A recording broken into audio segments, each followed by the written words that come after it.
do FTH em Foco ver mais gente e aumentar a nossa parceria, né? Do ano passado para esse ano, nós antes éramos parceiros apenas do Bizu Bizu e agora a Reserva Cultural toda é nossa parceira.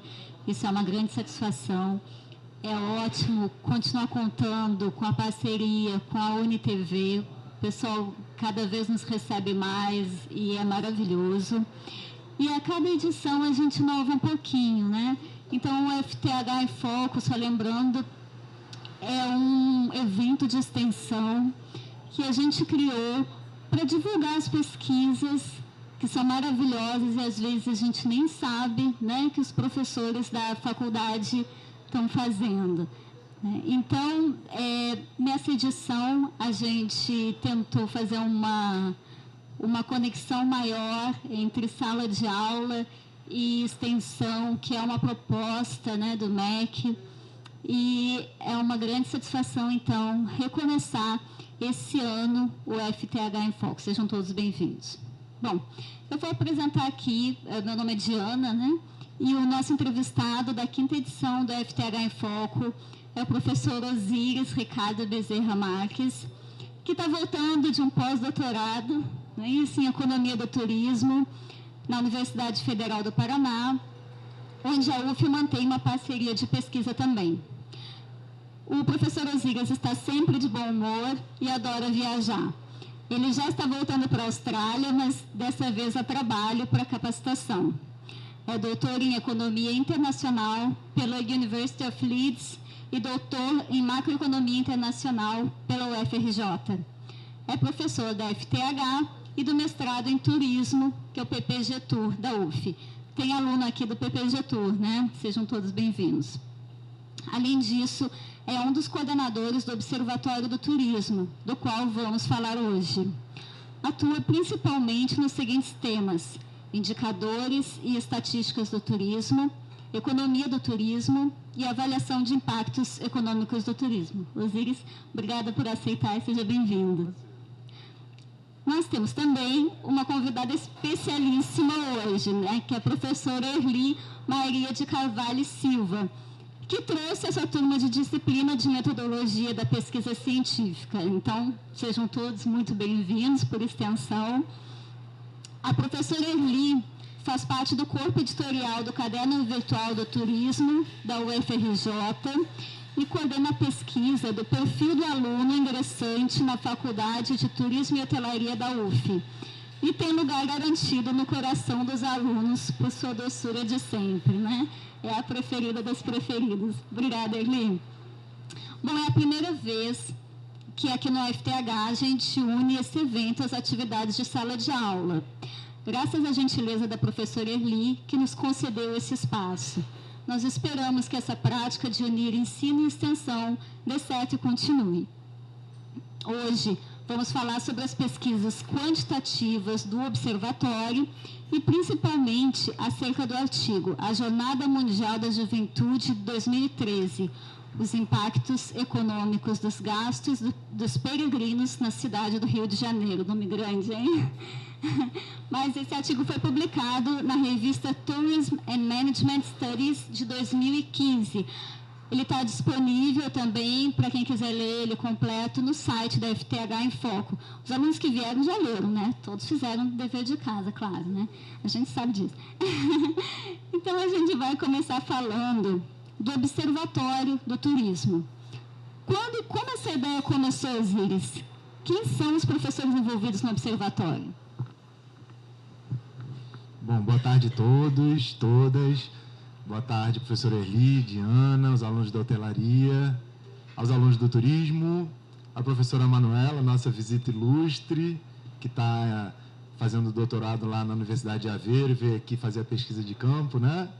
Aos nossos alunos do mestrado, ao pessoal da UniTV, muito obrigado. Bom, primeiro é um prazer estar aqui. A gente está no meio de um processo eleitoral da UF muito acirrado e eu faço parte da comissão eleitoral junto com o professor João Evangelista, que também deveria estar aqui, porque ele também é parte do Observatório do Turismo, mas como ele é o presidente da comissão, ele não pôde vir e eu não tive nem pestanejei em dizer não por um evento desse, já desde o ano passado, né, Diana, que a gente estava querendo fazer uma coisa junto com o Observatório, o FTH em Foco. Então, é um prazer imenso estar aqui e falar um pouquinho das coisas que a gente faz lá no Observatório, né?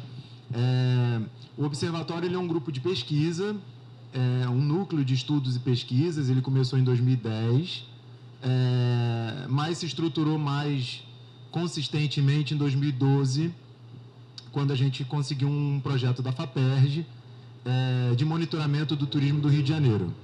Então, a partir de 2012, a gente começou a fazer muitas pesquisas e a gente deu sorte, né, ou o acaso, não sei, de ter um conjunto de mega eventos que a gente monitorou todos eles, né?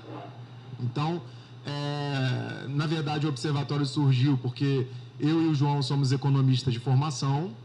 Então, eu fiz graduação, mestrado, doutorado em economia.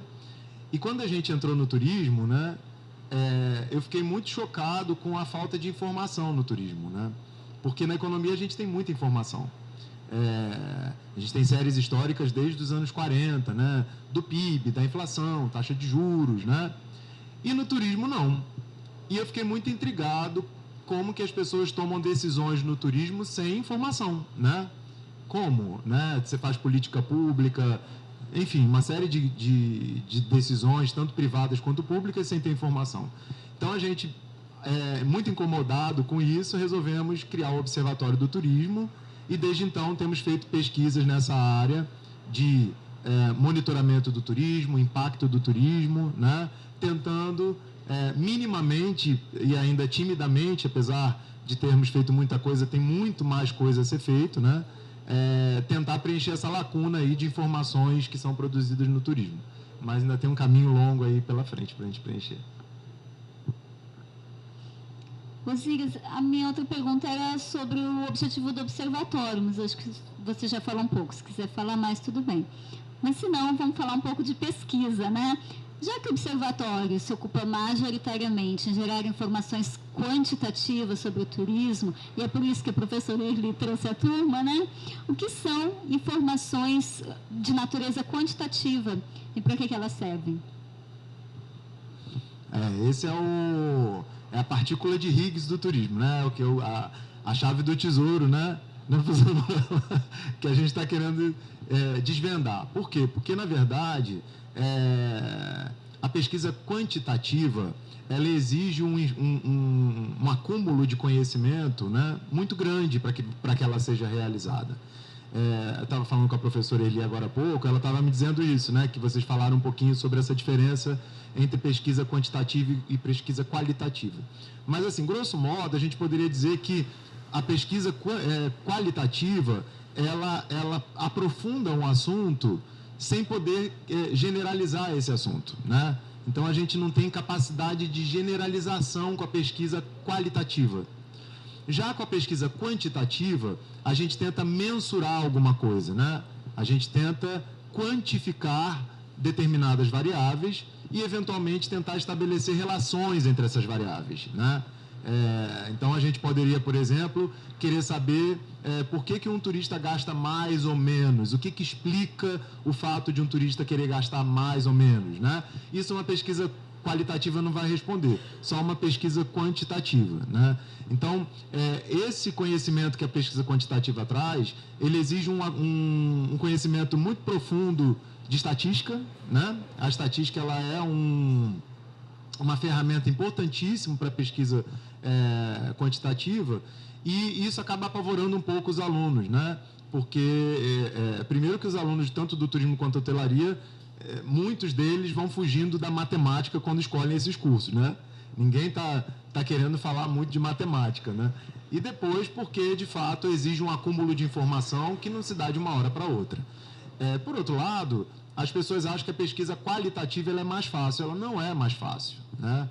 Porque é muito fácil você fazer uma pesquisa qualitativa de muito má qualidade e, eventualmente, você não consegue extrair dali informações interessantes que você utilize para explicar um determinado fenômeno. Então, basicamente é isso. A gente tem pesquisas quantitativas quando a gente quer mensurar alguma coisa e quando a gente quer estabelecer relações entre essas coisas, entre essas variáveis, né?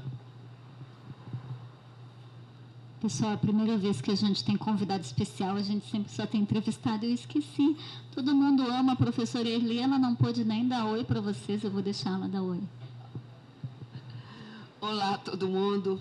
Obrigada, agradecer a Diana pelo convite, por ter me colocado a par do que seria tratado aqui hoje, que é com muito prazer, então, que a gente vem ouvir o professor Osíris, que sabe muito de pesquisa quantitativa, né? Faz isso o tempo todo, ainda mais lá no observatório. E calhou bem, porque nós estávamos discutindo esse assunto no segundo período, na metodologia de pesquisa científica. Então, ajuntou, né, o útil ao necessário e, principalmente, ao agradável. Então, vamos ter aqui boas razões, né, para permanecer bem atentos a essa exposição que está sendo feita agora. Agradável ter você aqui, viu?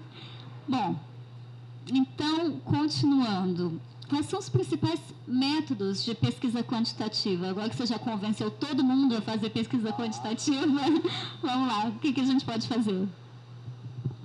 Olha, no turismo, o principal método de pesquisa quantitativa é a pesquisa survey, sem dúvida nenhuma, né?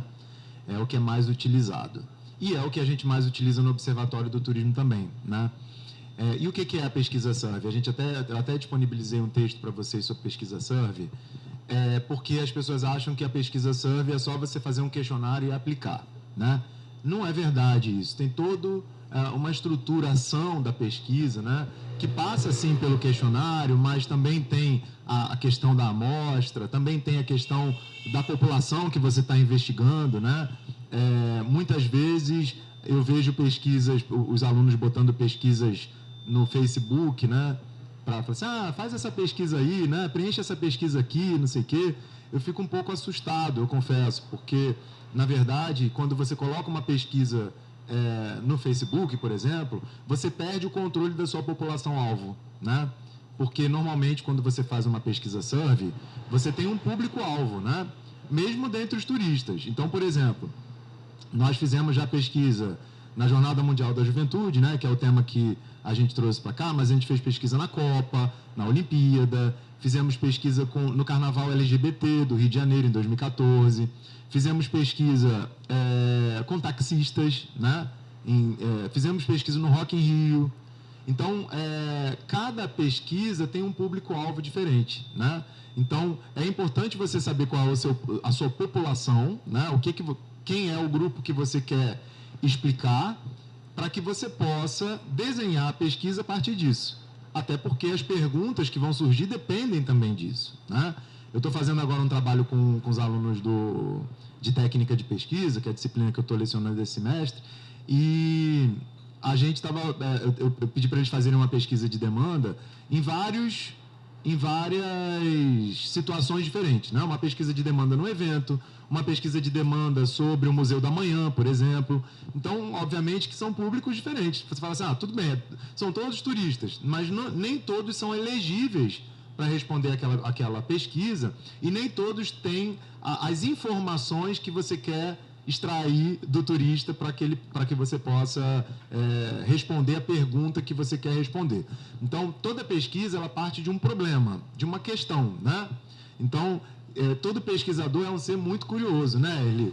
A gente tem que ter curiosidade para pesquisar. Não adianta você fazer uma monografia, como vocês vão ter que fazer, sem ter a curiosidade de falar assim, mas eu queria saber um pouquinho mais sobre aquilo, né? Queria saber um pouquinho mais por que as pessoas escolhem hostel e não escolhem hotel 3 estrelas, 5 estrelas. Ou eu queria entender por que as pessoas vêm para o Rio de Janeiro, apesar dos pesares, né? Apesar do Rio de Janeiro estar se tornando uma cidade inóspita, mas as pessoas continuam vindo. Então, essa dúvida, né? Essa inquietação é que movimenta, eu vou dizer para vocês, é engraçado, quando você pesquisa, nunca cansa, Nunca cansa, porque você está sempre querendo, você sempre se recoloca a questão. Que aí você descobre uma coisa, depois você fala assim, tá, mas e agora? Dentro disso, o que seria isso? E dentro disso? Parece o Alien, sabe? Quando sai uma boca de dentro da outra. É assim que é a pesquisa, né? Você vai saindo uma pergunta de trás da outra e você vai ficando cada vez mais curioso, querendo explicar o que está acontecendo dentro do fenômeno que você está estudando, né? Você tinha motivado, agora assustou os alunos, né? Bom, pois é, pesquisa é assim. Mas nós sabemos da importância da publicação na área acadêmica. Então, a investigação na Jornada Mundial da Juventude gerou um artigo que os alunos receberam e está disponível também na página do FTH, no Facebook. Você pode nos lembrar o que foi a Jornada Mundial da Juventude? Bom, a Jornada Mundial da Juventude é um evento, né, bienal, que acontece a cada 2 anos, e é o maior evento da juventude católica do mundo, né? Então, os jovens se encontram num determinado país, que nesse ano de 2013 foi o Brasil, e é um encontro de celebração, de festa, de oração, enfim, as atividades que são realizadas pelos jovens, né? Que a gente chamou de peregrinos, né? E a gente teve uma coisa muito especial nessa Jornada Mundial da Juventude, que foi a primeira vez que o Papa Francisco apareceu em público. Ele tinha um mês que ele tinha tomado posse, né? Quer dizer, tinha sido eleito como Papa. O Bento XVI tinha acabado de sair e ele é argentino, né? Então, a gente teve um público argentino muito forte aqui no Rio de Janeiro para ver o Papa e teve uma atração maior porque era a primeira vez que o Papa aparecia. E também, por coincidência, essa foi a nossa primeira pesquisa feita pelo Observatório, né? Que a gente conseguiu o projeto em 2012, mas a FAPERJ enrola para pagar, não sei o quê. Só em 2013 que a gente conseguiu botar o bloco na rua. E aí, foi muito interessante, porque o que aconteceu? A gente fez pesquisas, depois eu vou falar sobre essa parte da pesquisa de campo, né? Que é uma caixinha de surpresa, mas a gente fez pesquisa embaixo de chuva, foi um período que choveu muito, a gente foi para a Quinta da Boa Vista, fomos para Copacabana, e os jovens que estavam participando, eles pediam para serem entrevistados. E aí ficava assim um pesquisador cheio, com 20 pessoas em volta, ouvindo o que aquela pessoa estava respondendo. Aí acabava, agora sou eu, né? Todo mundo queria responder. E aí eu fiquei prestando atenção como que eles queriam ser ouvidos, né? Engraçado isso, né? Normalmente a gente tem muita dificuldade de parar as pessoas para fazer perguntas, né? Porque ninguém quer parar, né? Você olha uma pessoa com a prancheta na mão, parada, com um colete, você tem vontade de fazer um buraco, passar por debaixo dela para sair do outro lado, né? Porque ninguém quer responder. A gente melhorou muito isso depois que a gente começou a trabalhar com tablet, porque o pessoal também, por outro lado, adora uma telinha, né? Então, quando a gente passou a fazer pesquisa com tablet, e essa foi a primeira que a gente fez com tablet, as pessoas ficaram mais receptivas para responder ao questionário, e o tablet trouxe uma grande vantagem, a velocidade no processamento das informações. Porque quando a gente faz pesquisa no papel, o que você faz? Você faz a pesquisa no papel, depois você tem que digitar tudo que você fez no computador. E com tablet não, com tablet você suprime essa etapa, porque a própria digitação no tablet já é a tabulação. Então, quando a gente chega no Wi-Fi, a gente baixa a pesquisa para a plataforma que a gente trabalha, e quando a gente vê, você já tem uma tabela com todas as informações. Então, o que aconteceu? Eu encontrei com uma jornalista do Globo, durante a pesquisa de campo, ela perguntou para a gente o que a gente estava fazendo. Eu disse que a gente estava fazendo uma pesquisa da JMJ, tal, e a gente iria dimensionar o impacto econômico da Jornada Mundial da Juventude logo a seguir. Era tipo assim, uma sexta-feira, e no domingo ia sair a edição especial do Papa da Jornada Mundial da Juventude. Eu sei que ela falou assim, você não teria como mandar essa informação para a gente, não sei o quê?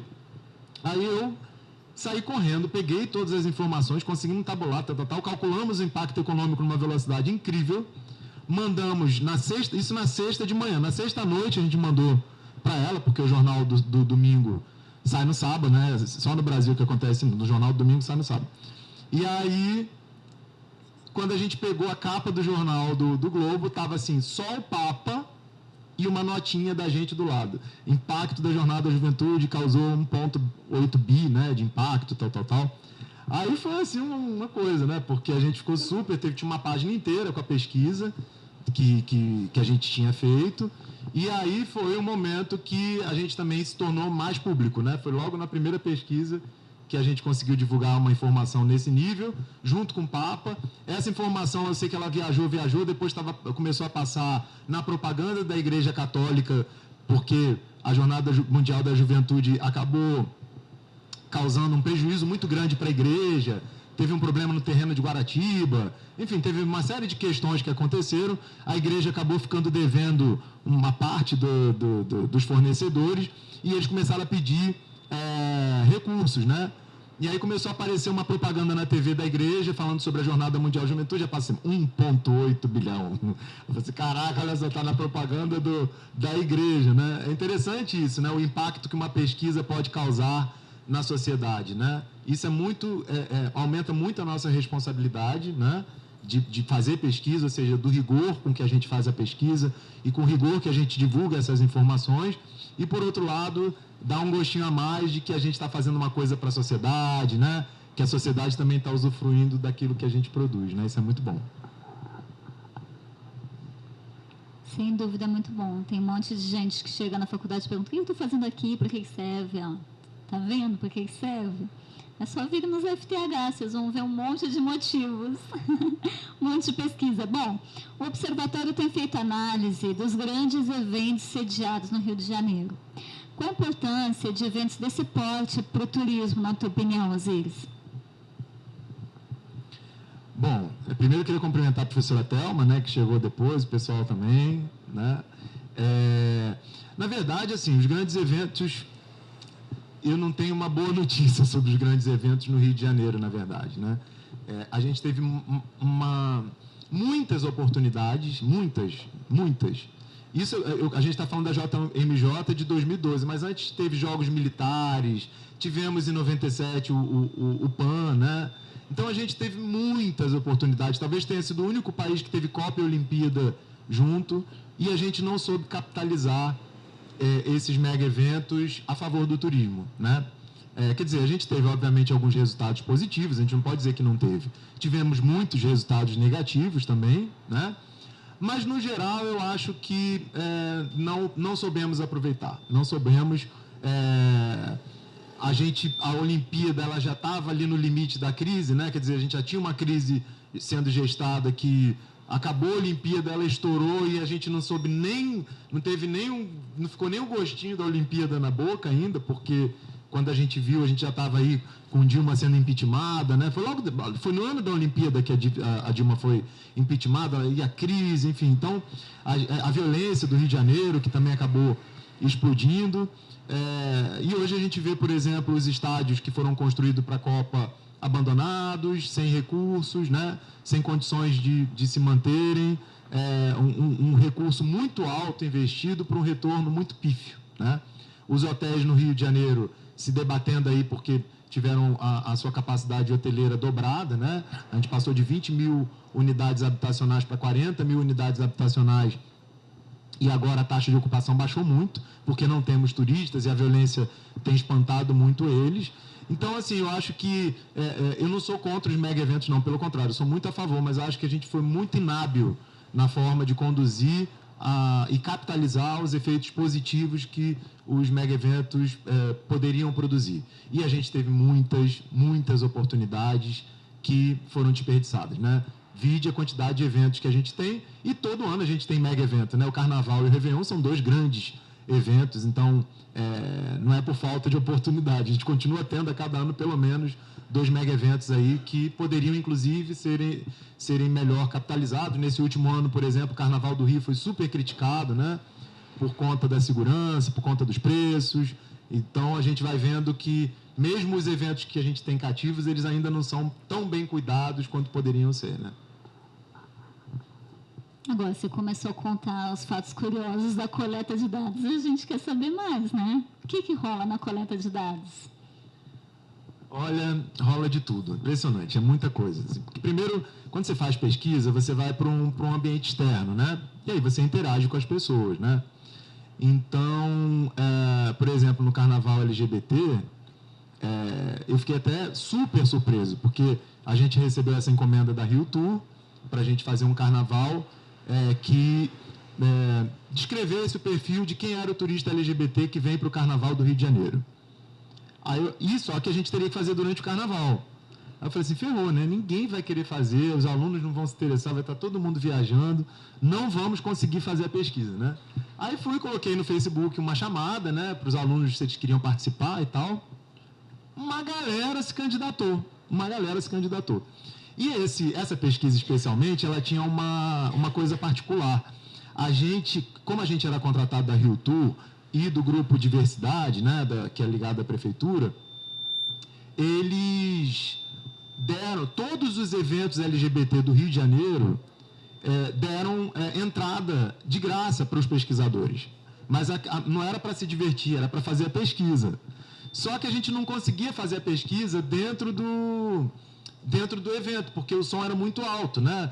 E aí eu descobri esse ano que, na verdade, o Carnaval LGBT do Rio de Janeiro não tem nada de samba, não tem nada de pagode, é festa eletrônica pesada. E são muitas festas. Tem festa na Marina da Glória, tem festa no Pier Mauá, tem festa no Sul América. E aí a gente teve que mapear, né, e tal. E a primeira pergunta que essa foi a única pesquisa que os héteros ficaram fora, né? A primeira pergunta que a gente fazia era: qual é a sua opção sexual? Aí tinha. Primeiro que foi difícil mapear, né? Você é trans, você é cis, você é pós, você é, né? Era tanta coisa que tinha, porque a gente precisava abarcar todo mundo do que era considerado LGBT. E aí algumas pessoas ficavam muito chateadas, né, da gente fazer outra pergunta, outras pessoas não ligavam, né, no meio do carnaval. Foi um carnaval que teve uma greve dos lixeiros, então a cidade estava imunda, então onde a gente ia tinha lixo. E aí a gente foi num bloco chamado Tocochona, que é um bloco que tem lá em Botafogo. E assim, a pesquisa ela sempre tem que acontecer antes do evento, né? Não posso chegar, por exemplo, fazer uma pesquisa no Réveillon. Eu tenho que chegar 5 horas, 6 horas antes do Réveillon, porque se eu chegar na hora do Réveillon, ninguém vai me dar atenção para fazer a pesquisa. Aí a gente chegou, e aí estava o bloco começando, tal, e os pesquisadores começaram a se espalhar. E aí eu fico sempre monitorando, né? Porque eu fico ali dando suporte para os alunos, para saber se está indo tudo bem e tal, para evitar qualquer tipo de coisa ruim, né, que aconteça, enfim. E aí, eu sei que a pesquisa foi acontecendo, as pessoas foram bebendo, né, era um bloco de carnaval. Aí, quando eu olho, assim, tá um cara pendurado no pescoço do pesquisador, né. Aí, o Flávio André, né, que é até nosso bolsista do mestrado. Aí ele com um tablet assim, o cara pendurado assim no pescoço. Aí eu falei assim, bom, gente, está na hora da gente ir, né? Porque agora, daqui para frente, eu nem sei se as informações vão ser mais válidas, né? Se vai ter validade na informação, porque agora o pessoal já está mais para lá do que para cá. Mas também já tivemos situações, por exemplo, como na Olimpíada, que um pesquisador nosso, o Renan, a gente estava em Copacabana, na arena do vôlei, né? E aí ele tinha uma suíça com a filha sentada, e ele veio para um lado, e perguntou se ela queria fazer entrevista com ele. Ela disse que sim, ele baixou, porque ela estava sentada, e começou a fazer a pesquisa. Aí está no meio da pesquisa, as duas olhando para ele fazendo a pesquisa, e quando ela olha para o lado, a bolsa dela tinha sido roubada. E aí ela colocou a culpa nele. Falou assim, você me distraiu para me roubarem. E aí, obviamente, eu estava por próximo, me chamaram, e aí chama a guarda municipal, chama todo mundo, não sei o quê. E aí, como ele continuou com ela, e como ele estava uniformizado, e depois chegaram outros pesquisadores e tal, ela percebeu que, de fato, ele não tinha distraído ela, né, para roubarem ela, mas que foi um acaso e tal, mas até mostrar que focinho de porco não é tomada, né, demorou um tempinho e foi uma situação bem desagradável, não só pela pesquisa, mas você vê isso de perto, e eu acho que isso é uma coisa bacana também, e aí fica até um recado para vocês, de que a gente estuda o turismo, mas às vezes a gente não está cara a cara com o turista, né? E aí, quando você está de cara com o turista, que você ouve o que ele fala, você coleta as informações que a pesquisa está levantando, a percepção que você tem sobre o turista muda muito. Porque, na verdade, você tira informações que ele normalmente não falaria, né, numa conversa, né? E, às vezes, acontece dele pedir informação, né? O pesquisador passa a ser uma referência. Às vezes, a gente até troca a pesquisa pela informação, né? O cara fala assim, você sabe onde fica não sei o quê? Se você responder o questionário, eu te digo. Tem que ser esperto, né? Para a gente poder fazer a pesquisa, que tem muita gente que não quer dar informação. Então, tem vários fatos. A gente tem que sempre estar atento a roubo, né? De tablet, a chuva, a muvuca, né? Enfim, são muitas situações que podem acontecer quando você vai para o campo, realmente. Bom, a pergunta que todo mundo faz para qualquer estatístico, matemático, economista é: como faz a amostra, né? Então, uma das maiores dificuldades apontadas por pesquisadores iniciantes é a definição da amostra. Como foi definida a amostra da pesquisa da JMJ e quais sugestões você dá para quem está nos assistindo? Bom, realmente, a amostra é sempre um problema importante. O primeiro ponto da amostra é você saber qual é a sua população. Por quê? Porque a amostra ela é uma amostra da população, tá certo? Se eu não sei exatamente qual é a minha população, provavelmente você não sabe qual é a sua amostra, porque a amostra é um subconjunto da população, né? E aí, população que eu digo não é população de pessoas, é população no sentido dos indivíduos da amostra, né? A sua população-alvo, tá certo? O que não é a amostra, tá? Vou começar pelo que não é a amostra. A amostra não é um percentual da população. Tem muita gente que fala assim, professor, eu posso calcular uma amostra, assim, 10% da população tá bom? Não vai por aí, porque não é um caminho... o cálculo da amostra pelo percentual da população, ele varia muito. Depende do tamanho da população. Quanto maior a população, menor a necessidade da amostra. Como assim? Vamos pegar a eleição eleitoral, processo eleitoral para presidente, né? Que a gente sempre fica ouvindo os resultados das pesquisas do Ibope, Datafolha, né? Na televisão. Tem muita gente que fala assim, professor, como é que eles fazem pesquisa com 2.500 pessoas? O Brasil tem 160 milhões de votantes. Aí a pessoa vai lá e pega 2.500 pessoas. Como é que ele faz para, de 2.500 pessoas, chegar na população, né?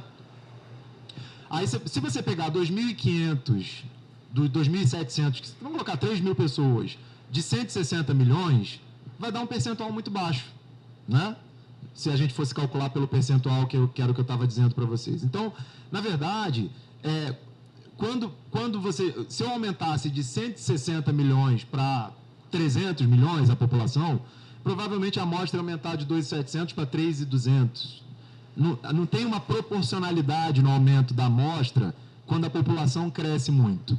Por outro lado, quando a população é muito pequena, proporcionalmente a amostra é muito grande para aquela população. Então, por exemplo, se eu tenho uma população de 1.000 pessoas, talvez eu tenha que entrevistar 50% dessa amostra, talvez 500 pessoas, 450 pessoas.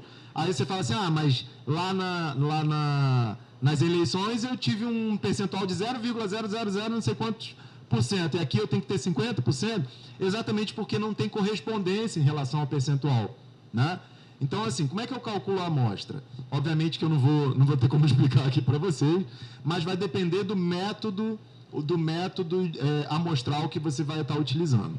O método amostral que a gente mais utiliza é a amostra aleatória simples, mas a gente tem outros métodos, como, por exemplo, método de estratificação, né, da amostra que você tem, e aí cada um desses métodos exige um cálculo diferente. O cálculo depende do intervalo de confiança que você vai utilizar, do erro amostral, né? O que seriam esses parâmetros? Seriam parâmetros de confiabilidade se aquela amostra de fato reflete aquela população, né? Porque o sonho de toda amostra é chegar à população, né? Ela fica ali, olha, doida para ser população. Ela não é, mas ela quer chegar à população. Aí você fala assim, mas por que eu não investigo a população e tiro uma amostra da população? Por um motivo muito simples. É muito mais barato e é muito mais eficiente, mais rápido, né? Você chega mais rápido à resposta do que se você tivesse que consultar toda a população. Você imagina, né? Em determinados casos, a gente tem casos que é impossível você chegar na população. Então, já pensou se a gente tivesse que investigar todo o corpo, todo o sangue do corpo para fazer um exame de sangue? A gente morreria, né? Então, o que você faz? Você tira uma amostra do sangue e, a partir daquela amostra, você tira conclusões sobre todo o sangue. A vantagem do sangue é que ele é uma população homogênea, ou seja, qualquer parte do sangue tem a mesma composição de qualquer outra parte, o que não acontece nas pesquisas de ciências sociais, né? Isso dificulta um pouco, porque, por exemplo, se eu for fazer pesquisa eleitoral, vamos pegar a pesquisa eleitoral que é a mais próxima da gente, com 2.500 pessoas só no Rio de Janeiro, essa amostra, apesar dela ter um quantitativo que seria suficiente, a qualidade da amostra não é boa, porque ela não representa a população brasileira. Então, não basta você ter um quantitativo suficiente. A qualidade da amostra ela também tem que ser boa, no sentido de que ela represente a população, né? Então, desses 2.500 que eu vou fazer de entrevista, eu tenho que fazer tantos no Rio de Janeiro, tantos em São Paulo, tanto no Nordeste, e aí eu vou ter os mesmos 2.500, mas com uma qualidade da amostra diferente. Então, mesmo dentro da pesquisa quantitativa, a qualidade da amostra é importante. Eu preciso atentar se aquela amostra, a qualidade da amostra, ela é suficiente para extrapolar para a população. E uma outra questão importante, que normalmente é uma orientação que a gente dá para os alunos quando eles vão fazer pesquisa de campo, que é o seguinte: os alunos normalmente querem fazer logo a quantidade de questionários para finalizar. Tem que fazer 250 questionários. Então, vamos fazer os 250, né? Aí para um ônibus de turismo, desce 40 pessoas turistas na sua frente, né? Aí você fala, espera aí, gente, espera um pouquinho, vamos entrevistar o ônibus inteiro. Por que essa não é uma boa ideia? Porque normalmente as pessoas, quando elas andam juntas, elas têm o mesmo perfil socioeconômico. Então, se eu for entrevistar um ônibus inteiro, eu vou ter um quantitativo bom, mas a qualidade da amostra não vai ser boa, porque eu vou estar adicionando mais das mesmas pessoas à minha amostra. Então, é interessante que você, por exemplo, não faça julgamentos quando você vai fazer uma pesquisa. Aquele ali tem cara de turista, esse aqui não tem. Aquele ali é mais pretinho, esse aqui é mais branquinho. Aquele ali é isso, aquele é... Você não pode fazer esse tipo de discriminação, porque você perde a aleatoriedade da pesquisa e isso pode acabar prejudicando o desenho amostral, tá? Bom, qualquer dúvida, Osíris, quando voltar da Austrália, vai ter o maior prazer em calcular muitas amostras. Bom, quais foram os principais desafios encontrados durante a aplicação dos questionários? Olha, na verdade, assim, depende da pesquisa. Cada pesquisa é um desafio diferente. Por exemplo, vou dar um exemplo da Copa, né? A Copa, a gente fez a pesquisa da Copa no entorno do Maracanã. E na FanFest, que era na praia de Copacabana. Aí, o primeiro dia de pesquisa eram 7 jogos que teriam no Maracanã. Nós fizemos toda a programação, né, de fazer uma parte da pesquisa no Maracanã e uma parte da pesquisa na FanFest. Na FanFest seria mais complicado, porque tinha muita gente que era do Rio de Janeiro mesmo e tal. E no Maracanã era preferencial, porque as pessoas que estavam no Maracanã, turista, né, vieram de fato para a Copa. A gente queria saber o turista da Copa. Aí o primeiro dia do jogo do Maracanã foi tranquilo e tal. Só que no final do primeiro dia, os chilenos invadiram o Maracanã. Quebraram a porta e invadiram. Não sei se vocês lembram disso, né? E aí, a partir daí, o Maracanã virou uma praça de guerra. A gente não conseguia acessar mais o Maracanã, porque todos os acessos, tinha cavalo, tinha tanque, tinha tudo, cachorro. Foi muito complicado. Então, o que aconteceu? A sorte que a gente tinha feito um convênio com o Batalhão de Polícia Turística, porque a gente estava levantando algumas questões para eles sobre segurança pública.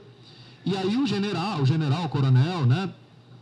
Acho que era o coronel, conseguiu o acesso da gente à área que só era uma área dos torcedores, pessoas que tinham ingresso. Mas, mesmo assim, a gente demorava, às vezes, 1 hora, 2 horas, né, para entrar. Então, foi muito complicado fazer a pesquisa da Copa por causa disso. Na Olimpíada, a gente não conseguia acessar o Parque Olímpico, porque o Parque Olímpico o metrô ainda não estava funcionando muito bem, então eles só tinham aberto o metrô para quem tinha o ingresso, a linha 4. Então a gente também não tinha como pagar os pesquisadores, eram 20 pesquisadores, imagina, todo dia a gente pagar, não tinha como pagar, não tinha acesso. Aí a gente falou assim, não, vamos lá e ver o que acontece, né? Aí no primeiro dia, a gente foi com a van da UF, na escrita Universidade Federal Fluminense, aí eu fiquei na janela na frente, aí quando a gente chegou na barreira, eu falei assim, governo federal, governo federal, governo federal. E aí eles abriram e a gente conseguiu entrar. No segundo dia, cada dia foi um flash, entendeu? Eu sei que a gente conseguiu, a gente foi todos os dias, conseguimos entrar no Parque Olímpico, fizemos pesquisa, mas, Rock in Rio, mesma coisa, né? Cada ano tem uma configuração diferente. Então, onde a gente pega o turista? Então, essa questão da onde você pega o turista para ele responder é a questão chave de qualquer pesquisa, né? Você não pode pegar o turista na hora que ele está lá, no maior love, tirando uma foto do Cristo, né? O cara vai te matar, né? Você tem que pegar ele na hora que ele não está fazendo nada, que ele sentou para descansar, que ele está olhando a paisagem, né? É um momento que ele está disponível para dar a informação. Por isso, quando a gente faz pesquisa no aeroporto, o melhor momento para você fazer é no embarque, né? Porque no desembarque o cara já está saindo correndo, querendo ver o Rio, acabou de chegar, né? E no embarque não, a pessoa está lá, está esperando o voo, então você consegue fazer uma boa pesquisa. Então sempre é uma dica importante, porque a gente demorou para aprender de qual era a hora certa para pegar o turista e fazer pesquisa. Isso é importante, gente. Essas dicas normalmente não estão em livros, né? Não estão em nada. E, bom, coletamos os dados com todas as dificuldades, governo federal e tal. E agora a gente tem que analisar, né, Osíris? Como é que foram analisados os dados da JMJ? Então, a gente tem um estatístico que trabalha com a gente, o Thiago Ramos, que inclusive também trabalhou no IOT, né? E ele ajuda muito a gente, porque ele faz tudo o que ele faz em 20 minutos, a gente demora um dia inteiro para fazer no Excel, né? E ele usa o SPSS, que é um programa de estatística super bacana e que, para quem sabe usar, é uma coisa assim, você aperta dá alguns comandos, sai tudo que você quer. Então, a gente trabalha com ele e, eventualmente, a gente faz cruzamentos, né? Por exemplo, eu fiz o Sebrae, ele tem uma publicação chamada Sebrae Inteligência Setorial. E tem uma publicação na área de turismo que eu já participei de algumas, dando opiniões e tal. E aí eles fizeram uma pesquisa sobre o turista solitário, que é o turista solitário. O turista que viaja sozinho. E parece que isso é uma tendência. As pessoas estão cada vez mais viajando sozinhas, né? Inclusive as mulheres, né? Eu estava vendo uma pesquisa que tem aumentado muito a quantidade de mulheres que viajam sozinhas, porque as mulheres têm muito medo de viajar sozinha, mas com essa coisa do empoderamento feminino, graças a Deus, né? Elas estão viajando mais sozinhas do que antes. E aí eles fizeram um trabalho sobre isso, porque eles fazem uma espécie de encarte com informações e tal, para orientar os pequenos negócios que querem surgir e oferecer determinados serviços para aquele público que eles estão analisando. E aí eu fiz essa entrevista sobre o turismo solitário e tal. A gente tem alguns resultados, porque uma das nossas perguntas nos questionários que a gente faz é com quem a pessoa está viajando, e uma das opções é sozinha. Então, o que eu tive a ideia depois que eles me deram essa ideia, né? De, para todas as pesquisas, fazer um cruzamento só pensando quem disse que viaja sozinho. E aí você pega da pesquisa quem viaja sozinho e você analisa o perfil daquela pessoa. Você faz um extrato, né? Então, essa é uma análise que depende, obviamente, de um conhecimento técnico para você poder extrair essa informação. É como se fosse um filtro, sabe? Quando a gente faz um filtro no Excel, que você vai lá e só filtra aquela informação. É a mesma coisa, só que a partir desse filtro a gente constrói as outras variáveis. Então, as informações da JMJ, elas foram tabuladas assim, né? Com estatístico, normalmente, para as publicações do observatório, a gente faz uma análise descritiva, que são a estatística ela tem dois grandes braços, né? Que é a estatística descritiva e a estatística inferencial. A estatística descritiva é essa estatística que se ocupa de simplesmente pegar um conjunto de dados e descrever, né? De falar lá, tantos por cento tinha tal idade, tantos por cento é do sexo masculino, gráficos, tabelas, né? Tudo isso é descritivo. A estatística inferencial, ela tem o propósito de tirar conclusões da população a partir da amostra, né? Então, quando a gente fala de teste de hipótese, distribuição normal, né? Distribuição T-student, todas aquelas distribuições horrorosas que a gente fica com medo de olhar até de estudar, é da estatística inferencial e é a base dos modelos estatísticos de conclusões, né? O que seriam esses modelos? Modelos de causa e efeito, né? O que causa determinada coisa, o que explica a causa de determinada coisa. Quem vai fazer isso é o modelo inferencial da estatística, utilizando a estatística inferencial. No caso da JMJ, a gente só utilizou para a publicação das informações estatística descritiva, mas depois, nesse artigo, a gente tenta fazer um exercício de estatística inferencial, de tirar conclusões da população a partir da amostra. Bom, tem alguém aqui da economia? A gente mandou convidar, né? Tem gente aqui diferente que não conhece todo mundo do mestrado? Na economia, Então, o que são modelos de avaliação dos impactos econômicos do turismo? E para que eles servem? Olha, serve para muita coisa. É impressionante. Na verdade, até a gente que estuda não tem dimensão do alcance que os modelos de impactos econômicos têm. O modelo de impacto econômico, ele serve para mensurar quanto que varia determinadas informações do turismo quando você tem um elemento novo, né? Por exemplo, um evento, ou normalmente um evento esportivo, uma Copa, uma Olimpíada, né? Ele não é um modelo que vai estar olhando para o que está acontecendo já, né? Quer dizer, quanto que as pessoas já gastam no turismo? Isso, obviamente, a gente tem como mensurar pela conta satélite do turismo, né? Que a gente não tem ainda, apesar de já ter a metodologia mais ou menos desenvolvida, mas a gente não tem uma conta satélite do turismo. Então, o que o modelo dos impactos econômicos mensuram? Quanto que aquele evento contribuiu para aumentar ou reduzir determinadas variáveis na economia do turismo. Então, por exemplo, quanto que aumenta a renda, quanto que aumenta o emprego, quanto que aumenta o recolhimento de impostos, mas também quanto que aumenta os preços, por exemplo, que é um efeito negativo. Quanto que, eu poderia fazer um estudo de quanto que os preços dos imóveis no Rio de Janeiro aumentou por conta da Copa e da Olimpíada. Esse é um efeito negativo, né? E a turismofobia, por exemplo, ela está muito relacionada a esses efeitos negativos, né? Quando esses efeitos vão se avolumando e se tornando insuportáveis para quem vive naquele lugar, a gente chegou a experimentar isso, mas não, né? Mas a gente viveu uma gentrificação, né? Uma expulsão das pessoas da capital para áreas mais distantes, né? Eu mesmo tive amigos que moravam, por exemplo, em Copacabana, foram para Tijuca. Gente que morava na Tijuca foi para o Meia. Quem morava no Meia foi para Caxias. Quem morava em Caxias... Enfim, deve ter gente parada em São Paulo e tudo com essa expulsão, né? Porque a gente vai empurrando, porque ninguém tem condições de arcar com os custos, né? É muito alto. Então, o impacto econômico do turismo, ele tem esse propósito de mensurar todas essas variáveis. A gente pode ter impactos diretos e indiretos do turismo. O impacto direto é aquele que efetivamente o turista desembolsa, né? Então, sei lá, as pessoas vieram para a Copa. Quanto que saiu do bolso delas? Quando falo do bolso, né? De cartão de crédito, enfim. Quanto que elas gastaram diretamente ali?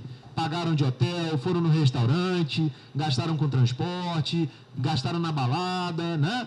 Quanto que gastou é o impacto direto. Os impactos indiretos é o efeito que esse gasto inicial causa na economia. É como se você jogasse uma pedra num lago que está parado e a pedra cai e ela faz uma onda que vai reverberando, né? No caso do impacto em toda a economia, né? Então, a gente tem como mensurar esse efeito, que é o efeito indireto, que tem a ver com a cadeia produtiva do turismo. Quer dizer, se eu vou num hotel e gasto no hotel, o hotel ele tem o café da manhã. Então, ele compra queijo de Teresópolis, compra o leite de Petrópolis, compra as verduras de não sei da onde, as carnes de não sei da onde. Então, a partir desse gasto inicial, eu gero outros gastos, que são os gastos indiretos, que podem ou não estar relacionados ao setor de turismo. Então, isso é uma coisa muito interessante, porque isso mostra que o turismo, ele só é forte se você tem uma economia forte também. O pessoal acha que o turismo é só o hotel ou é só o atrativo. Não. Você tem toda uma cadeia produtiva atrás que sustenta esse turismo e que muitas vezes não tem a ver com turismo. O que o açougue tem a ver com turismo, né? Você vai falar assim, o açougue tem a ver. O que a leitaria, padaria tem a ver com turismo? Tudo a ver com turismo. O turismo, ele pode sim ser um motor de uma cadeia produtiva muito importante, mas essa cadeia, os atores têm que entender que essa cadeia existe, porque se eles não entenderem, eles não vão dar a devida importância que ela tem. Osíris, o que são multiplicadores do turismo? Então, os multiplicadores têm a ver com essa coisa do efeito indireto, né? Ele vai dizer o seguinte, se o cara gastou R$1, em quantos reais esse real inicial se torna? Então, a ideia é a seguinte, se o multiplicador, vamos supor que eu tenho um multiplicador de 2,5, quando o turista gasta R$1, esse R$1 vai virar R$2,50 na economia, por conta desses gastos em cadeia que eu falei dos efeitos indiretos. Então, o multiplicador do turismo nada mais é do que a mensuração do impacto total que se tem na economia a partir do gasto inicial que se fez. Agora todo mundo vai ler com facilidade todos os artigos de economia, né? Quais são os principais desafios da análise de dados quantitativos? Olha, é o que eu falei antes, é o conhecimento da estatística, né? É o conhecimento da estatística, o conhecimento dos softwares, né? Mesmo que seja do Excel, né? Porque o Excel, por incrível que pareça, dá para fazer muita coisa pelo Excel, muita coisa. É igual a regra 3, né? A regra de 3. Os alunos do turismo, eles são capazes de chegar à Lua fazendo regra de 3, né? Resolvem qualquer coisa por regra de 3. É uma coisa impressionante. Eu nunca vi tanta utilidade que a regra de 3 tem no turismo. Faz uma regressão aí, eles fazem regra de 3 e alcançam lá no final, né, o resultado. Então, assim, tem que ter conhecimento, não tem jeito, né? Tem que ter gosto. Se você não gosta de matemática, a pesquisa quantitativa provavelmente não vai ser quantitativa, não vai ser o lugar que você vai se sentir mais à vontade, e tem que ter um conhecimento acumulado muito grande, porque você exige um acúmulo de informações. Agora, tem uma parte básica da pesquisa quantitativa, que é a pesquisa descritiva, né? Que é o que a gente normalmente utiliza mais nas monografias do turismo, né? O professor Eli pode falar isso com mais categoria, que é a nossa musa da orientação, né? Então, ela sabe muito bem o que o pessoal está fazendo. Ah, sim, essa questão da hipótese, né? Que todo mundo fala assim, tá, como é que eu faço a minha hipótese, né? Gente, hipótese é para pesquisa quantitativa. Pesquisa qualitativa não tem hipótese, tem no máximo uma suposição, né? Por quê? Porque a hipótese, ela precisa ser comprovada ou refutada. Então, isso só acontece quando você faz uma pesquisa quantitativa, né? Eu não posso ter uma hipótese para uma pesquisa qualitativa. Eu vou ter uma hipótese e vou fazer uma entrevista em profundidade, né? Que é um método de pesquisa qualitativa. Como é que eu vou confirmar a minha hipótese, entendeu? Não tem sentido falar em hipótese em pesquisa qualitativa, mas tem sentido você falar uma suposição, né? Você faz uma suposição de que, de fato, aquela sua ideia, né? Mas você também não vai confirmar ou refutar essa suposição. A suposição, na verdade, ela é um suporte para você caminhar na sua pesquisa qualitativa. Então, não se usa. Tem alguns livros que forçam essa coisa da questão da hipótese, mas a hipótese, por isso que tem o nome teste de hipótese. Teste de hipótese é quando você vai aceitar ou rejeitar a sua hipótese, né? A hipótese quantitativa que você está fazendo. Bom, a gente tem uns mimos lá, vou contar esse segredo, né? No terceiro andar, os professores têm uns mimos, de vez em quando ganham uns presentes, uma caneca linda. Eu separei para trazer, mas não trouxe, mas o observatório tem uma logo linda, né? Vocês com certeza já ouviram falar, já viram cartaz, é aquela logo que parece um olhozinho, azulzinha, né? E, então, eu acho que o pessoal deve, como já viu, deve estar curioso. O que está em andamento hoje no observatório, Osíris? Olha, tem uma opção de coisa em andamento. Na verdade, a primeira coisa que eu acho que é importante falar a gente está capitaneando uma rede brasileira de observatórios que vai ter um encontro agora em Foz do Iguaçu, no dia 9 de maio. Infelizmente, eu não vou poder participar, porque eu vou viajar para a Austrália no dia 3 de maio, e aí vou ficar 3 meses lá fazendo uma capacitação, mas o professor João vai dar um curso sobre impactos econômicos do turismo, e a gente conseguiu agregar todos os observatórios brasileiros. E eu tive a sorte de ter sido convidado para coordenar o Plano Nacional de Turismo, que foi lançado agora tem 2 semanas, mais ou menos. E aí, como eu fiz a coordenação das oficinas para saber o que seria proposto para o Plano Nacional de Turismo, eu consegui dar um jeito de botar a rede de observatórios como pauta da parte de informações. Então, se vocês pegarem o Plano Nacional de Turismo para ler, vocês vão ver que a primeira diretriz do Plano Nacional de Turismo é o apoio do Ministério do Turismo à rede de observatórios brasileiros. Então, isso foi uma conquista muito bacana, né? E também um pleito nosso de palestra que a gente vai dando e vai falando sobre a necessidade dos observatórios, necessidade de produzir informação, necessidade de monitorar o turismo, né? Saber o que está acontecendo, porque a gente não sabe de fato. Então, isso é um movimento para fora muito importante da rede de observatórios, junto com o Plano Nacional, do fato da rede de observatórios estar no Plano Nacional. A gente tem um projeto que a gente está já em fase de conclusão, que é o projeto da cadeia produtiva do turismo, onde a gente está monitorando os 5 municípios indutores do estado do Rio de Janeiro. Quer dizer, eram 5, mas a gente diminuiu para 4, porque o 5º era o Rio de Janeiro, e é muito grande o Rio de Janeiro, então a gente não teria recurso para fazer o Rio de Janeiro. Mas a gente já fez Paraty, Petrópolis e Angra. E agora falta só Búzios, que é o 4º município. A gente vai fazer Búzios e concluir essa pesquisa da cadeia produtiva do turismo. E temos um projeto de demanda turística também, que está em andamento, né? Que a gente está formatando ele para tentar criar uma série histórica da pesquisa de demanda turística do Rio de Janeiro. Mas ainda estamos precisando de financiamento. A gente teve um baque muito grande aí com a crise econômica, todos nós como pesquisadores, né? A professora Manuela está lá em Portugal, sabe disso, né? Porque muita gente, por causa do fim do projeto do Ciência Sem Fronteira, deixou de receber recursos, né? E as fontes de financiamento minguaram. A gente praticamente, a FAPERJ parou de pagar, né, por conta da crise do Estado. A FAPERJ é a Fundação de Amparo à Pesquisa do Estado do Rio de Janeiro. Então, imagina, né? Sem os funcionários receber, imagina se vai ter dinheiro para pesquisa. Então, agora que eu acho que a gente está começando a se reestruturar e tentando aí, com a rede dos observatórios, buscar linhas de financiamento para os observatórios e também para a gente. Então, a gente está aí no movimento a gente teve um baque aí, agora está começando a retornar. Mas pesquisador não desiste nunca, né? Brasileiro, então, não desiste jamais. Então, a gente vai continuar aí buscando recursos para a gente financiar as nossas pesquisas. Bom, agora que tem muita gente querendo ser pesquisador contigo, né? Tá todo mundo querendo ir pro carnaval, etc. Que dica que você dá para os nossos alunos? Quando vai ser o próximo processo seletivo do observatório? Pode ir aluno de outras faculdades? Não, de outras faculdades, normalmente, pode ser de outras unidades da UF. Normalmente são alunos da UF.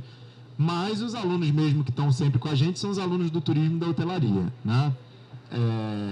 Mais até do turismo, porque como o curso da hotelaria ele é um pouquinho mais curto, quando a pessoa quando ela sabe do observatório, ela já está no 1º ano. Aí tem mais um ano para terminar, e aí acaba que o tempo do curso da hotelaria às vezes atrapalha um pouco a participação dos alunos em projetos de mais longo prazo. Normalmente a gente tem os alunos aí por 1 ano, né? Que é o tempo que, pelo menos 1 ano, mas a gente já teve os alunos que estão no mestrado hoje, né?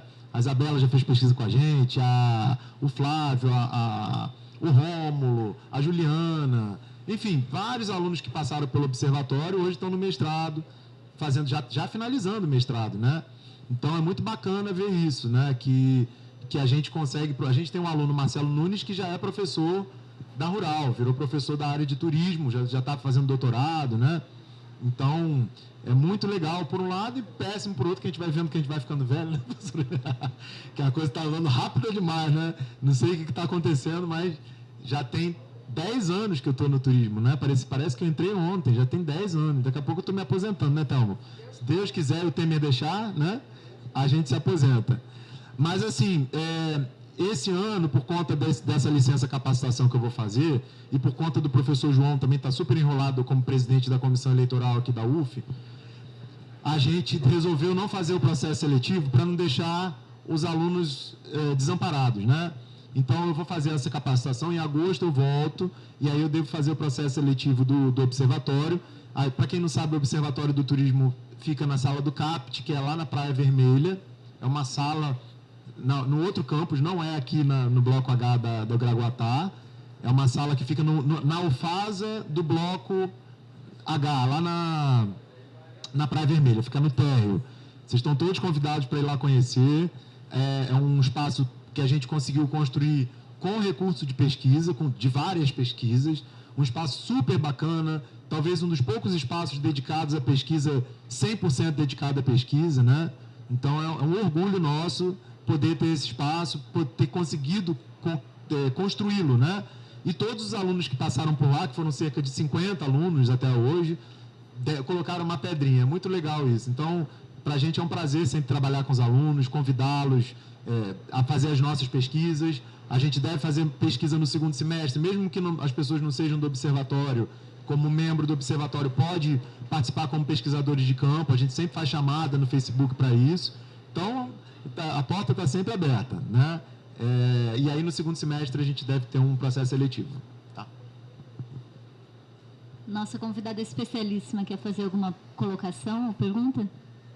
Eu gostaria de falar com o professor Osíris dessa oposição que às vezes a gente vê entre pesquisa qualitativa e pesquisa quantitativa, como se fossem coisas assim dicotômicas, né? E que na verdade elas podem muito bem se conversarem, combinarem entre si, né? Eu gostaria que você comentasse um pouquinho isso. É uma ótima pergunta, Eli, ótima pergunta. Porque tudo no Brasil vira fla-flu, né, gente? A gente está nessa época agora, né? Coxinha, eterna coxinha e mortadela, eu adoro os dois, né? Adoro coxinha, adoro mortadela. Mas, assim, de fato, o que a Erli falou é uma coisa que na academia a gente vai vendo, uma dicotomia entre pesquisa quantitativa e pesquisa qualitativa, como se elas fossem antagônicas. E, na verdade, não são. O que a gente tem visto atualmente nas pesquisas mais de ponta é exatamente uma conjugação das pesquisas qualitativas e das pesquisas quantitativas. Eu vou dar um exemplo para vocês de uma pesquisa que a gente fez aqui na UF sobre a monitoria da UF, né? Eu tive a oportunidade de ser coordenador da monitoria durante 3 anos, de 2011 a 2014, eu acho. Não, 2013. E aí, quando eu estava saindo da coordenação, da direção da coordenação da monitoria, eu propus ao Renato Crespo, que na época era pró-reitor de graduação, que a gente fizesse uma pesquisa com a monitoria, porque a monitoria ela tem um gasto anual de mais de 4 milhões de reais. E eu falei assim, gente, com 4 milhões de reais, a gente precisa entender o que acontece nesse programa. Seria uma irresponsabilidade a gente não mensurar isso, né? Aí eu convidei a professora Verônica e nós dois conduzimos uma pesquisa com a monitoria da UF inteira. E aí o que a gente fez, Erli?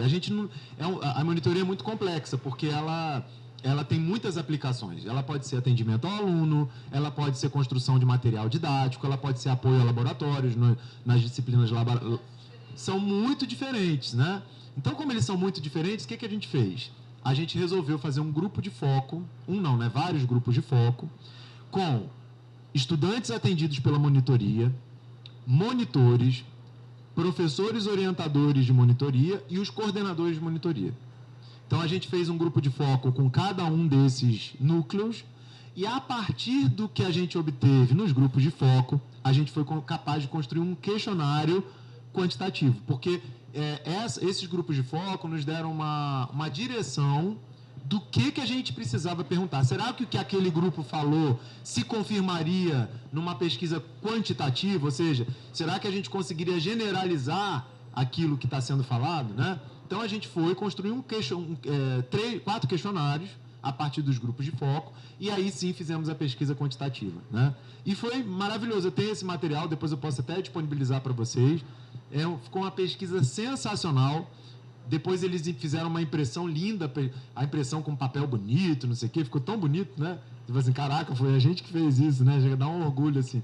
Porque quando você faz a pesquisa, no início é só um bando de número, tabela, não sei. Quando você vê o negócio arrumado, pronto, né? Vestido para o casamento, né? Aí é outra coisa, né? Então, assim, foi muito... A pesquisa ficou linda, trouxe informações relevantes sobre o que todo mundo acha, sobre o que a universidade inteira pensa sobre a monitoria, com notas, né? Quantificando as percepções, quantificando quais áreas eram mais... A monitoria era mais aplicada, né? Por área de conhecimento, né? Se era ciências sociais aplicadas, se era engenharia, se era... Então, foi uma pesquisa que conjugou tanto a pesquisa quantitativa quanto a pesquisa qualitativa. E sem a pesquisa qualitativa, a gente não teria conseguido fazer a pesquisa quantitativa, porque ela foi o farol que iluminou esse primeiro momento para a gente poder construir os questionários e depois...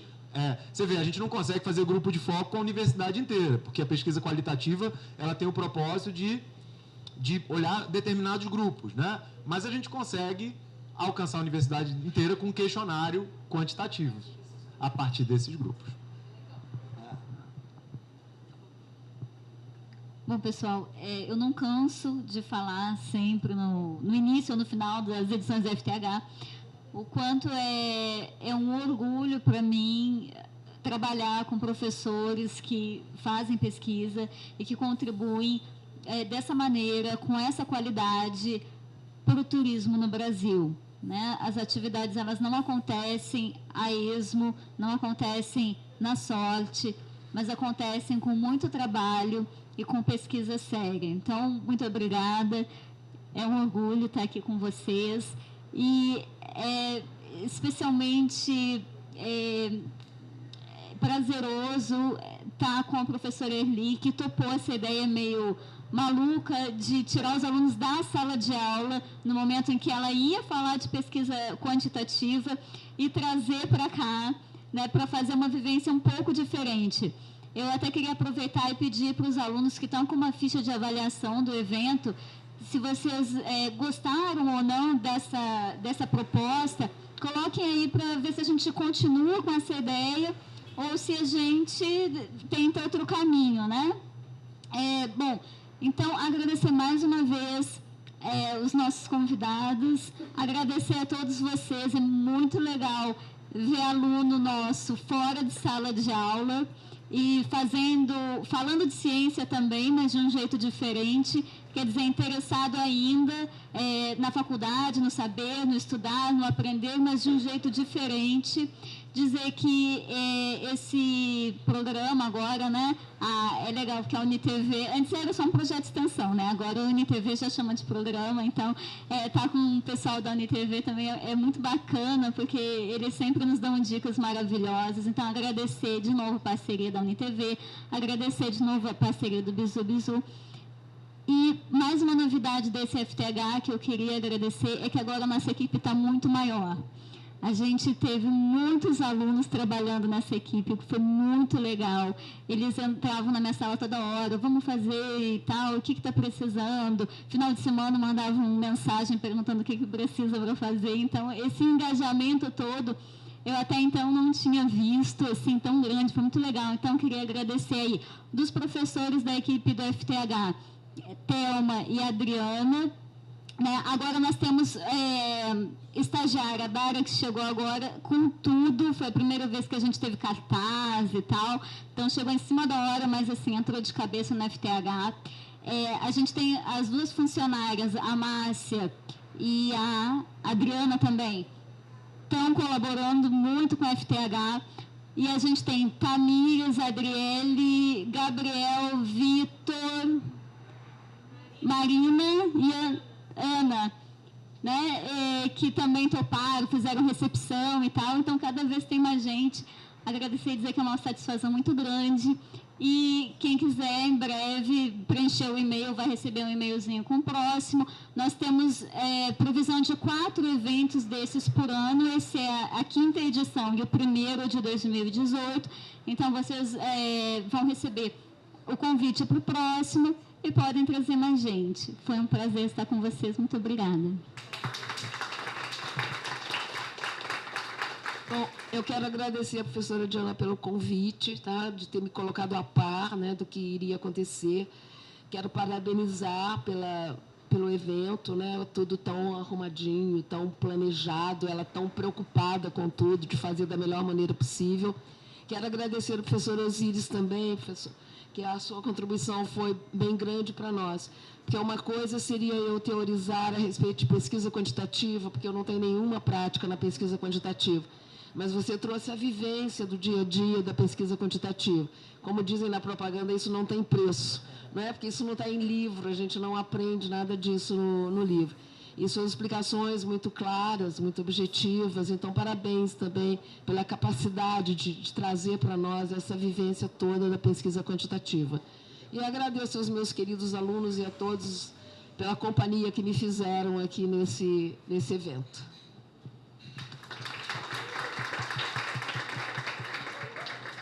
Pessoal, eu esqueci de abrir para pergunta, mas o professor Osíris quer agradecer aqui e eu vou abrir para pergunta. Se alguém quiser fazer, levanta a mão, que tem que ser no microfone. Eu preciso avisar também que o evento está sendo filmado desde o início, né? Então, se alguém fizer pergunta, a gente vai pedir para sentar aqui nessa cadeira para ficar lindo na câmera, tá? Para ficar... direito de imagem, então quem faz a pergunta já automaticamente cede o direito de imagem para a UniTV, e também avisar que vocês podem ver os eventos anteriores e pedir para que vocês divulguem o próximo, que a gente sempre coloca no site, curtam o nosso Facebook, FTH em Foco, e aí vocês vão receber as filmagens dos eventos, tá? Bom, eu queria agradecer, né, pela oportunidade de falar. O professor já gosta de falar, né? E para os alunos da gente, eu gosto de falar mais ainda, né? A gente fala para tanta gente e, às vezes, a gente deixa de falar para as pessoas que estão mais próximas, que são os nossos alunos. A gente fala na sala de aula, mas como os períodos são muito misturados, né? Queria também agradecer ao professor Erli por ter trazido vocês, né? E agradecer a Diana pelo carinho, pela forma com que ela conduziu com tanta seriedade esse evento, né? Com tanta dedicação, com tanto esmero, né? Muito obrigado. Qualquer dúvida, eu vou estar disposto às perguntas, mas não sei se a gente vai ter tempo para todas, mas se não tivermos, é só me parar no corredor, a gente fala. Enfim, estou à disposição de todos vocês para conversarmos sobre as pesquisas, tá? Obrigado, tá, Diana?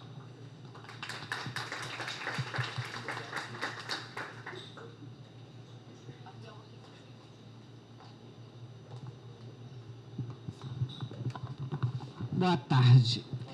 Desculpa ter chegado atrasado. Eu tenho uma pergunta, Osíris.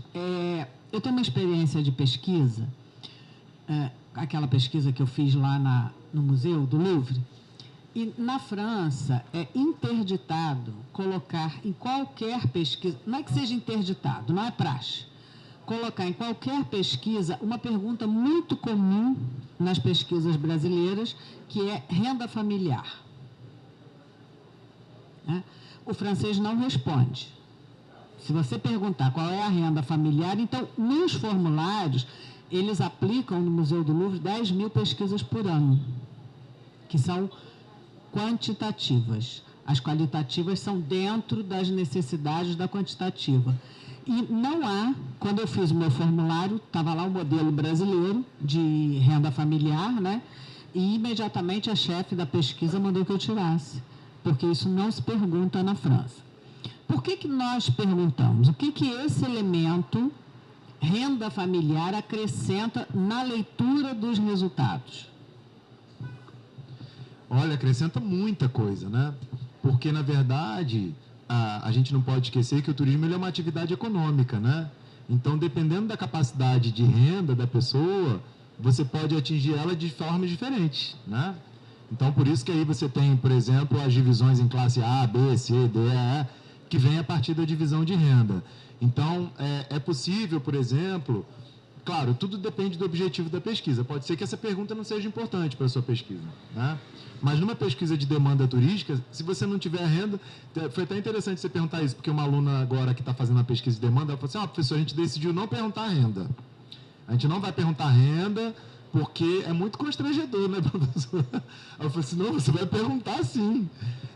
Agora, existem formas de você amenizar o problema da pergunta da renda. Uma delas é você não perguntar. Agora que a gente faz a pergunta com tablet, a gente pode virar o tablet e a pessoa escolher a faixa de renda dela e passar e você nem saber, ela não te dizer verbalmente qual é a renda dela. Uma outra forma era fazer uns cartõezinhos que a gente fazia e colocava assim, A, B, C, D, E. E aí, para cada letra, a gente colocava a faixa de renda. Então, a pessoa não dizia qual era a faixa, ela dizia qual era a letra. Parece que não, mas faz diferença. Você, em qual faixa de renda você se enquadra? Você, na letra G, na letra B, na letra C. Ameniza, não resolve. Agora, no limite, se você não puder mesmo fazer pergunta, existem outras formas de você tentar inferir de maneira indireta a renda da pessoa. Então, você, por exemplo, você coloca assim, na sua casa tem geladeira, televisão, máquina de lavar, nananã. Você vai listando as coisas de forma que, com aquela configuração, você infira qual seria a classe de renda daquela pessoa. Mas ela tem esse propósito de você saber se, por exemplo, aquele público é um público de maior poder aquisitivo ou menor poder aquisitivo, com quem você...